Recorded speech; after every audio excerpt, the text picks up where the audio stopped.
कुछ ऐसा कहा है कि मैं गांधारी को भी बीट कर सकती हूँ। क्या? अपनी ही कही हुई एक बात जब खुद विद्या बालन के कानों में पहुंची तो ये था उनका पहला रिएक्शन। आपने कुछ ऐसा कहा है कि मैं गांधारी को भी बीट कर सकती हूँ। क्या?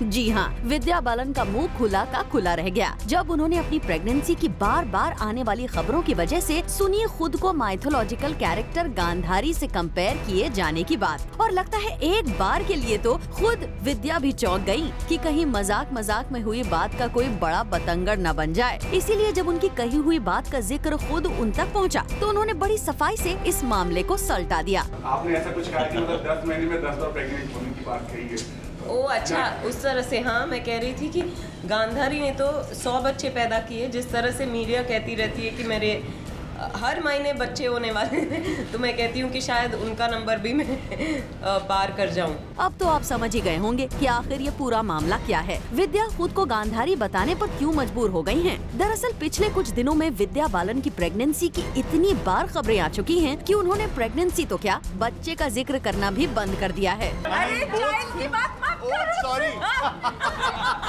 और जब ऐसा करने पर भी विद्या को बार बार सामने आने वाली अपनी प्रेगनेंसी की न्यूज से निजात नहीं मिली तो उन्होंने हार कर कुछ ऐसा कह दिया जिसे अगर मिस इंटरप्रेट नहीं भी किया गया तो माइथोलॉजिकल कैरेक्टर्स पर बोलना उन्हें किसी कंट्रोवर्सी में ला सकता है। इसीलिए भले उन्होंने अपने किसी इंटरव्यू में गांधारी को भी बच्चे पैदा करने के मामले में पीछे छोड़ने की बात कह दी, लेकिन तब तमाम मीडिया की मौजूदगी में विद्या के सामने दोबारा आया वही सवाल तो उन्होंने इसे सेंसिबली डील किया और अपनी बात को ऐसे सलीके से सामने रखा कि उनकी बात से किसी की भी धार्मिक भावना को ठेस न पहुँचे। आपने कुछ ऐसा कहा है कि मैं गांधारी को भी बीट कर सकती हूँ। क्या?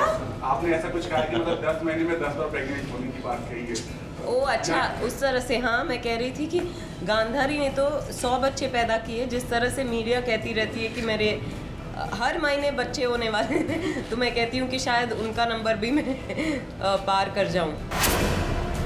यानी विद्या बालन को आखिरकार ये समझ आ ही गया होगा कि पब्लिक प्लेटफॉर्म पर बोलने से पहले कुछ बातों को अच्छी तरह तोल मोल कर लेना चाहिए, वरना कभी कभी अपनी ही कही हुई बातें ले लेती हैं सरप्राइजिंगली टर्न। क्या? फरोशनी दुबे, ज़ूम, मुंबई।